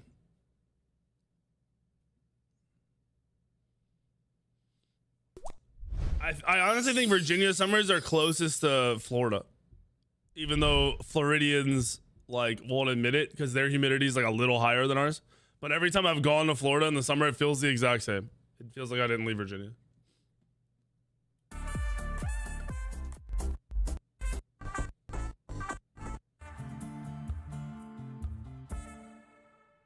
Didn't. Welcome back, everyone, here into the Smite 2 Founders Series in the HyperX Arena, Las Vegas. My name is Gormizer. Again, welcome you back to the desk up front. Of course, if you're in the venue, you're hearing a selected, I guess, variety of music. But if you are watching on stream, you're going to be hearing some of our featured artists throughout the Founders Series. All time individually? House of Protection. I don't know. I go with a safe number, like a 10. Tooth in the middle. Couple of, honestly, some bands you probably will maybe a 9 in the jungle. Not out of everybody in the jungle. That's a jungle. Give them all a out of everybody. I don't know. If you hear a song you like, definitely top 50. The title and the artist is being listed on the wait screen, so make sure that you go listen to them. And of course, thank you to all of those featured artists, those 3 that we have right there, for all the wonderful music that we've been listening to while we. Bro, those chairs they're in are definitely not comfortable. They're gaming chairs. Things like this one, which is going to eventually be. It's crazy that they don't just get them office chairs. What happened in game 1? There were a couple of things that stood out to me. One that occurred kind of easily, which was Uller. Rather easily. Yeah, he was like Uller. Cyclone Uller. Wow. Okay. Why is Bobby the only one wearing his headset correctly? There's a much more in-depth breakdown you could have, but I think the result would be the same statement. Yeah, he hit his buttons. They hit the enemy team. The way they're wearing these fucking headphones looks like the old school NFL helmets, like football helmets. I don't know why. Dashed, ulted, bro, I can't stop looking at it. Like, no problem. I'll just pop my 2. I'll chase you. I'll hit the 3 over the wall. I'll axe you again, and I'll take you down. It was absolutely incredible. Fucking dumb. And you were even saying, like, Bobby's wearing it right. Go back, I feel like I don't know why theirs are like up to their fucking foreheads. Aladdin, we expected, haha, yes, I'll be banned. Yep, but I feel like I heard Bobby looks like Jelly Roll without tattoos. Yeah, he kind of does. That was a good reminder that conversation had been going on. And I feel like, do you expect that to be a change? Bobby needs someone else to tie his tie. It's too big and not tight enough. I think if I'm playing from the side of Food Drive for Globe, I mean, this is a brand new patch. This is the first look we get at this brand new patch. The old NBA headbands. This is the first time we'll see it. If I'm playing on the side of Food Drive for Globe, I'm getting Tech Veer off of the CERN, and I'm getting in the Uller.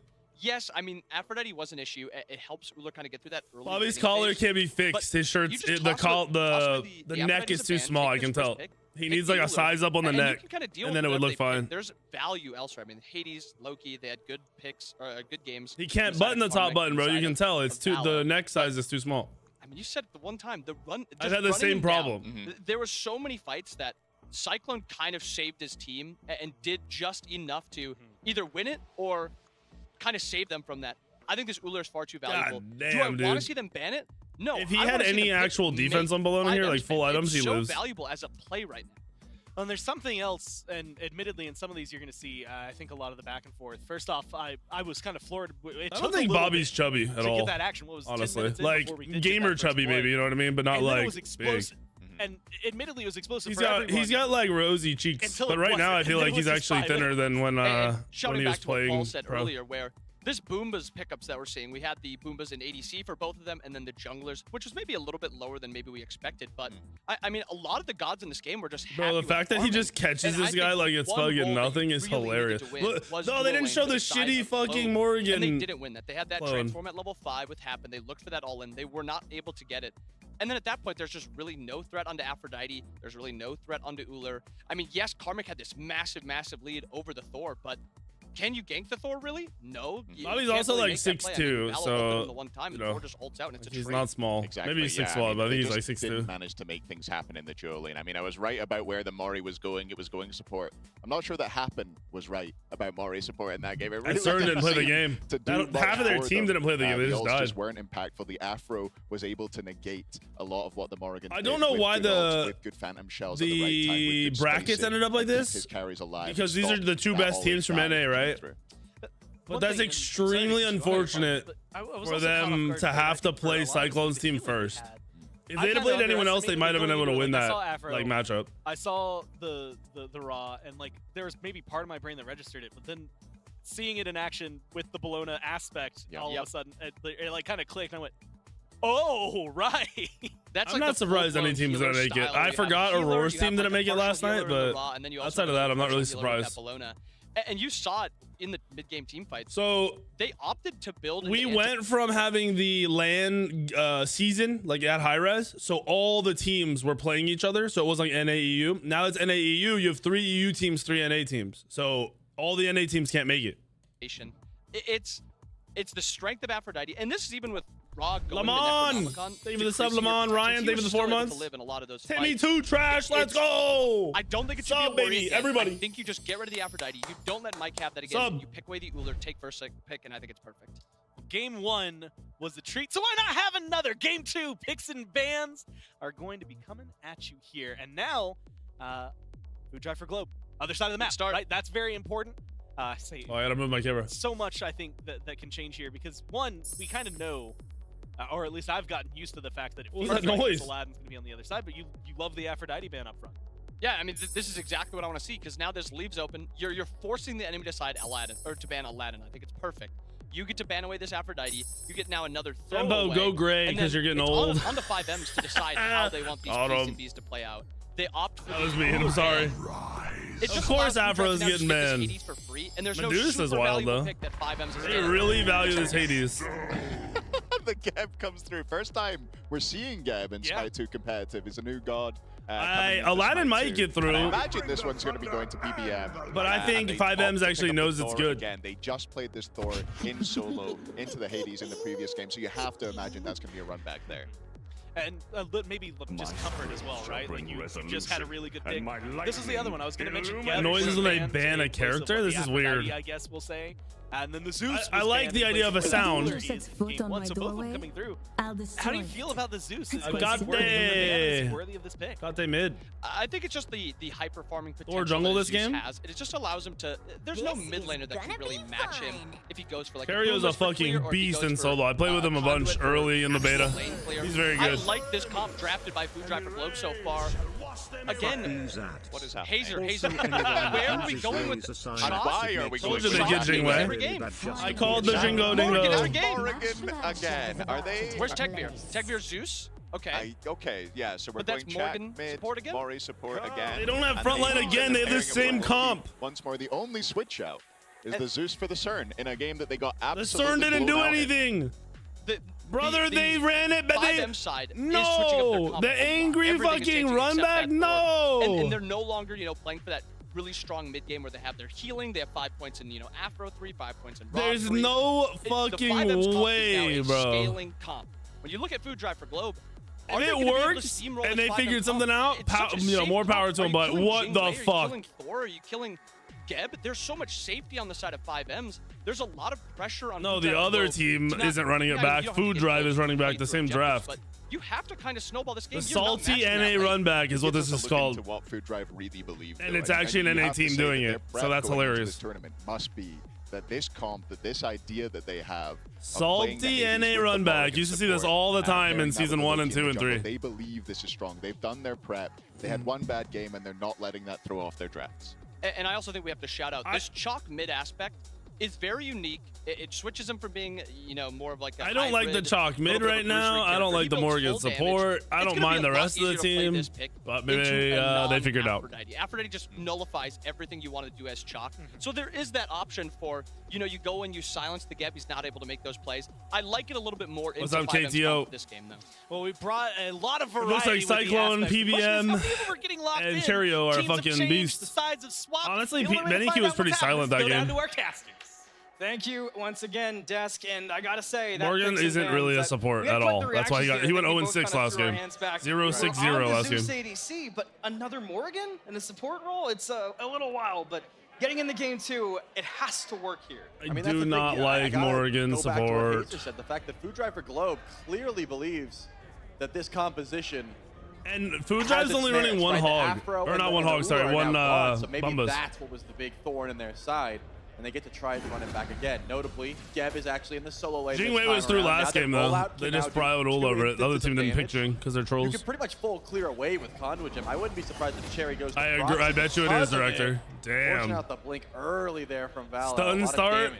Oh, it's Scream on Thor. Wait, so Scream has no clear now. Go back to base, you can Do heal they up, but duo if clear you're not this? with your squad, you can They get do. Cyclone's duo We know clearing how with them. Valo likes to play, so not having that blink These down starts are early wild. game It's basically is definitely Cyclone just going jungle to farming. hurt.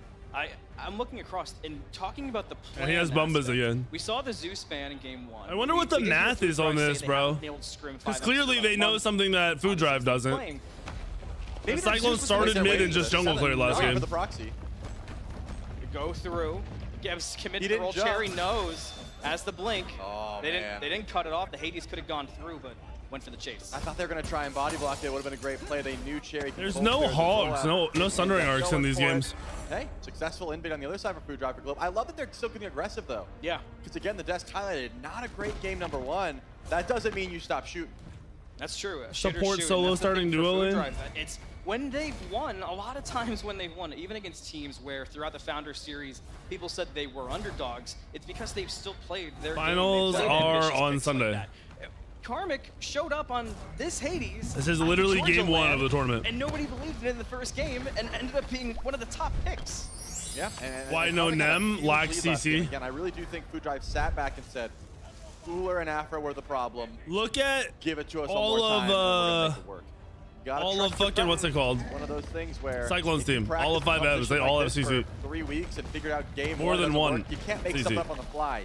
You just try and play the composition better. We do have to talk about another one of the elephants in the room. Gold Fury control from 5Ms was ridiculous. They pulled it off. First one was cooldown. unmatched. Unmatched. I didn't even think about it. The Bumbas also makes him do more to goal, right? Still the first one to show up with gold. So I got. So he clears gold faster than the other ADC as well. Duo. They've got the Morgan. They've got Zeus. It's gonna be Tank It's an Zeus. awkward composition, but Hybrid Tank Zeus. you gotta try and put Mike and Cyclone out of their comfort zone. You gotta try So to do this start is something. definitely That's the big thing, bad because when we saw them in do terms of something, gold. Maybe a not lot of XP, times, but in terms of gold. Oh, it's a kill. Screams here for the early He's game out. of the He's wall, out. He's out. He's separate out. the Morgan. Why blink that, Forward. BBN? Tough to force anything out here. I'm not a fan of that. Poke. Matter of fact, a lot of poke onto PBM.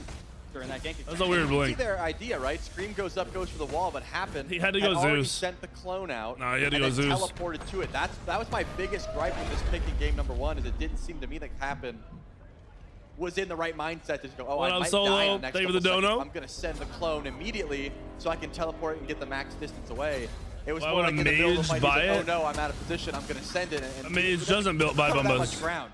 It's not very Bumbas fast. is picked It up by just kinda ADCs walks and into their junglers. face, so you And then the gotta think occasional 2 steps solo ahead if you go laners. this Morgan aspect. But it's Let's usually go just back ADC to jungle. Founder series during the Oh tournament look, Geb phase without aspect, itself. because I told you guys it was Laon on shit. this Loki, I gotta go through and find all the people who said I was an idiot, and and that solo lane was supposed to go aspect Geb, and show them Cheerio. And we started to see that in the last game, just kind of lacking on some backup for it.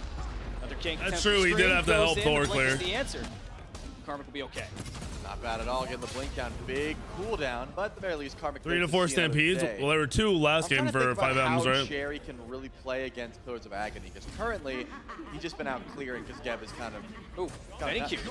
Almost dead, and traded. Cloak just went for the chase under the tower. BennyQ went so low so quickly.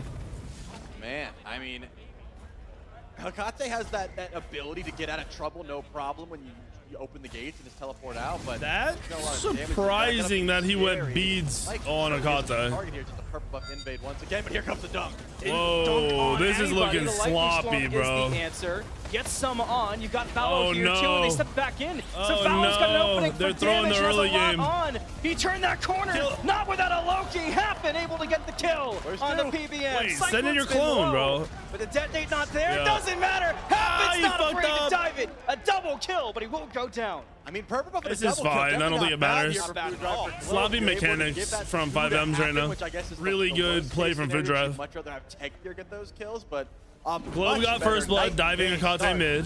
for the Morgan. And then Remember, Thor Happen with the he didn't even try to land his for a lot ult. of that. And they just got turned Valor on. tried to go for the invade, left getting caught out. I don't think he's in too much danger. Hey, Moo Bear, He's smell my not balls, assassinated. bitch. Pretty easy to juke it open the gates that you know is coming. Just a very long wind-up time before that teleport comes through. But hey, this is what I called for, right? Food Drive Happen getting to be the more playmaker. aggressive. Yep. Through Happen, through duo lane, near Gold Fury. And it all Happens comes already through. got 2 kills this game. See, I Last love game he when had you 0 like that. kills Just and wrote 0 down assists. Happen playmaker. I was going to give you the kudos. It's cool to give yourself the kudos, but I was here for you. I'll take him anyways. You know, if you're still handing them out. You're so smart. Thank you so much. Yeah, of course. And driven. You can mention that too. Yeah, great drive. And only 2 for now, though. We got to save the third. It's a long weekend. It's a long weekend. You're absolutely right. Speaking of a long weekend, 5Ms have only shown, like, this is a different composition already, and that's something that you got to keep in mind. The fact that they won and then swapped out the whole drive. XP is still in That's not easy favor. to do. Oh, That just shows swapped. that It was in 5Ms, favor of they planned for a 5Ms. long weekend, right? Like, we XP have is more a lot valuable in the than back gold, pocket. really. And considering this gap was banned away in game 1 and they high prioed it, I want to see how Cherry ends up building this, because he is one of the smartest minds in the solo lane. What up, Tricky? Looks like a little bit of damage coming through immediately, but I can't imagine he builds this like he does Hades, right? Where it's like full one shot, just going to the back line. I assume a little bit more hybrid. I believe I hope he's around one this shot, time Geb. in Game 1 was when we saw that That'll first make me happy. attempt at a sneaky pull. There was one that didn't work out in the Gold Fury for 5Ms, but you called it. You got to be really on it on this Gold Fury if you're Food Drive for Globe. That is a must-do, because the Gold Fury is when unmatched. There was 3 golds before 20 minutes setting up your Ancient Fury, which doesn't help everything else on the map with the passive I buffs don't the think Gold Morgan Fury support is a thing still. I'm going to be honest. I think this is very forced. Screeching Gargoyle, first item on Baron. And you might think, oh, then why? It doesn't give you that many tank stats, you know, but look at, there's no beads on the side of Food Drive for Globe. Everyone gets affected by that silence happen. Does teleport out. 5Ms needs to hit late game because their late game is insane. Scream have been over here once, really, and besides that, have more so just been Hecate, Jingwei are the best 2 late game gods in Smite 2. Just to sort of And I don't think it's even close. Techbeer, he can die. Like this Zeus pick, even with a blink, is not going to be able to close gap and get away from the Thor, but I guess they're just worried about what Happen can transform into. Scream here anyway, no Anvil Pony, I don't know, dude. for it, but there it is on cue. And Techbeer get out of it, sidesteps, it turns with the ultimate.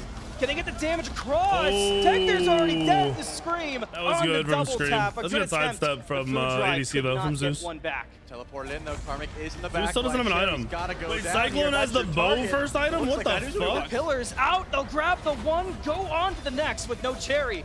How many more can you grab? Thor, ton of an awkward spot that got inside. so close. Sees it. Takes the 1v1 to He set did. up the backup and a double kill for Valo. Benny's looking sloppy, bro. Well, I mean, that was a great rotation from Cherry. Not gonna lie. FiveM stuck around a bit too long. All right, why does Cyclone able to have confirm that for himself? But shouts out to bow? Karmic once again. As a solo laner, you have two options there. When your team gets out-rotated, you see Cherry. Why sort of does staring up the Cyclone backline. have You say, Lernian okay, bow? I can't rotate. I'm just going to push waves under, or I'm going to late rotate and make something happen. Karmic decided to make something happen, and it worked out for his squad. We saw Scream spend so much time by the Gold Fury above it on the map towards that red side of the map, looking to set up, waiting for that opportunity in duo. You were talking about that needing to be a focus. How many more times can you commit to that? To try to I'm make like, that I'm play trying to happen, figure out knowing you have to where, be ready why. to answer? I mean, now that the blinks are down, that's a big difference, right? Tekvir It's was able to 40 get out power of the strength, life it's of the party 30 from attack Mike because he had speed, I blinks. think, He was and able to then it has a sidestep use where you Handful of shoot Dawn, an arrow at next somebody, time, and it, you're going to be getting hit by that life of the party. is, You're I gonna think it's get hit by anti-heal and Handful of Dawn. anti-shield. So I don't hate Team Stream going over there in the next 2 minutes. You got plenty of time to do so. Game 2. Tekvir is still going to be a Game 1 ended in threat. 20 Race minutes. Their first item. A lot of intelligence, a lot of attack speed. I mean, carry Zeus is always fun to watch because For I don't clear, think any I team people guess? really build him I don't know. I'm actually interested in why they're building such it. a strong Founder series up to this point, and was always the one to go to the weird picks. How many times did we see this Asano shut down Zapman throughout the Founder series? But I just noticed Cyclo at the Ruinous Bow, first item. It gives you an active effect. You shoot out an arrow. It's kind of slow, but Isn't it Lernian bow? Not Ruinous bow? anti-heal Yeah, item. Lernian bow. You're trolling. My apologies. Lernian bow. It's gonna be interesting. No one's nearby. Free Maybe gold. Scream. We got Anvil of Dawn, but gold's getting low. Been a month since they scrimmed, but a page out of FiveM's books. Food Drive on the Gold Fury, and they get the first one without much All right, of an Food answer. Drive looking way It's better exactly right what they have now. to Way do. better. Rolling out. Turned into Cherry just to get the extra shield, the extra damage. I don't hate it. I love when Happen can kind of make a play like that happen. Sometimes Happen's one of the most interesting players just to watch. Valo's up 2 small levels mechanics on of how screen he right now. plays around the map. It's never not a good time. I don't have a word to say when you say Happen makes Oh my things god. happen, but you get to repeat He yourself. silenced Oh, him. This guy. Oh. Away. We're Can't good. beat, though. Another ult. That missed too. We're still good, Valo. Still good. Yeah, Anvil of Dawn just doesn't quite have that distance.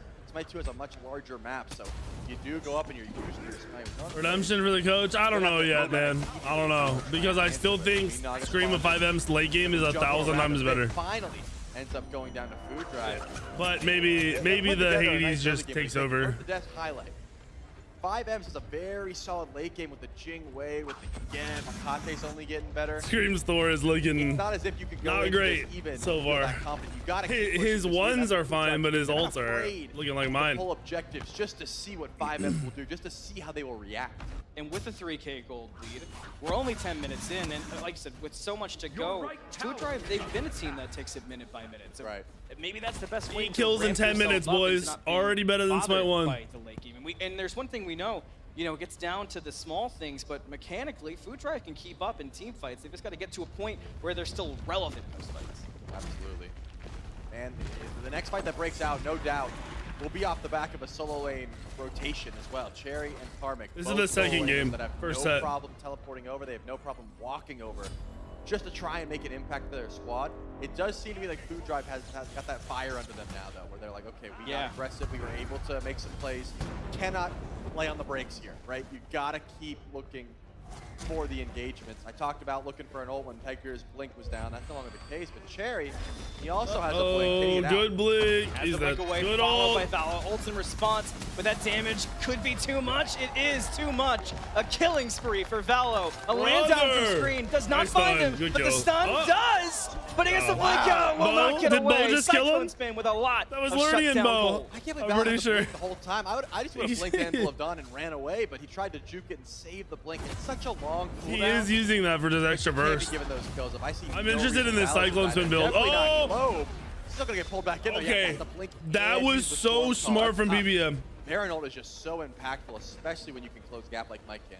For a lot of teams, Baron was the way they made it to the Georgia lane. There was a lot of upsets at that final knockout stage before we got to land. And Baron, that was one of the big reasons, and I think PVM is a good example of what it can do in No, that guy that built the Learning Bow on my team yesterday had a Devo's Gloves first item, my guy. Still has that same Baron. I'm not seeing any Devo's Gloves from these ADCs at all. Just going active items. Screeching Gargoyle into because the it's feed, ass. worried about the CC immunity, worried about things like Karma can happen. One more option. Up. Double Hades ult. It's just very scary to try. I'm pretty sure they built that bow for its base That's stats. going to more often than not, especially when Karma gets more damage online. Having one Hades is hard And then enough the to clear, do. like you Two said. into the mix, you can be in some trouble. Totem captured by Food Drive for Globe. Karma keeping it clean. It's been pretty on it with those Warhorns if you can keep in track of. I'll put all of them on Smite Source, brother. Helps immensely throughout laning. Just trying to help buff those. Look at Cherry though on the left side of the map. Teleport over to try and steal some back. Towards Pyro. Right, it seems like he's one to steal. I understand there's no such thing as like normal in Smite 2, but some things are less common, like Morgan support, shock mid. So you know he's not Oh, another. Scream's ult won't find a lot, but there's so much damage. Look how much that did to the Scream got Chop. melted. And Happen helps clean up Scream. How did Food Drive make that If work? Scream hits Now any Valor's able to abilities, chase Chalk down dies. Cherry, so that failed too. Any abilities, what bro. a great play from Food Drive. I mean, I saw Scream go up in the sky. I saw Glow teleport in as it happened. It all did seem great, but you don't want to lose Karmic before it starts. The Hades is gone. All right, Benny looking a little better. Pyromancer. It was looking so great, but that changes this dynamic a ton. The Pyro had to be let go. FiveMs can step up a little bit more, and Cherry didn't die. So there was the writing on the wall of an awesome play that definitely simmered by the He'll miss all his ults until endgame, and then he'll hit one Thor ult, it'll win him the game. Because the other team will think they're in a good spot, but it's actually he just hasn't hit a Thor ult. While Cherry clears out duo lane. Link, yeah, there's just no API yet. It doesn't exist. It takes so much. The tracker website uses a not full API, like a half-ass I API. think Cherry had that locked in. That only they have. Cooldowns down pat for sure. Regardless, FiveM just realized they've got a crit pretty Zeus. easy win con here. Let's Crit Zeus. Let him get level 20, and he will just be able to tear apart the tankier targets on the side of Food Drive, which, if you're not following, is essentially 4 out of 5, right? I mean, Chalk is still basically a tank here, and Happen has been turning into either the Hades or the Chalk, so that extra Kins is certainly going to help out. If Cyclone can blow them up, what else can you do? And we saw how on it Cyclone's already been with that game 1 on the Uller. It's sort of tough to know where you can go from here. We're getting closer to 15 minutes. Fire Giant will be spawning soon. Remember, there was an instant pull from FiveMs. There was the "we dared you to come at us" that turned so chaotic. I don't know if we're going to see the same thing. Man, I am really shocked to see the Jingwei isn't trying to get active, brother. Jingwei's trying to get full build, and then she'll one-shot everybody. Option 2 on the Thor. Jingwei's the best late game god in the game. Not even close. On Thor here. So I'd say Akate is the closest, like, to it, but nothing's. Maybe Ul. I'd say Jingwei, then Ul, then Akate. Karmic wants to get some damage. You can go for the ult here. No, you're just trying to be a nuisance and make sure Cherry doesn't grab that farm. But Gold Fury spawned in. Pyromancer is still able to be fought over. I still think Food Drive is. They're in the driver's seats here. I wouldn't be surprised to see them try and pull one of these. Gotta watch out for Benny Q though. Top of the damage charts right now. In that last fight, we saw how much was done. You talked about the tankiness of Globe, but it was incredible how much damage Benny Q actually put onto the Chalk in that last one. I mean, it was like an 80 to 20 damage done. It was pretty insane. Yeah, as Globe, you don't want to axe in too many times, right? If you can help it, keep your torrent, save it, relax. And then you go in when you're all in with your team. Brother, take your time, Scream, please. Ended up working out for the team because, you got to follow up with Karmic and Valor, but you don't want to be stepping up too far if you can help it. Still 5 grouped up here towards Pyromancer.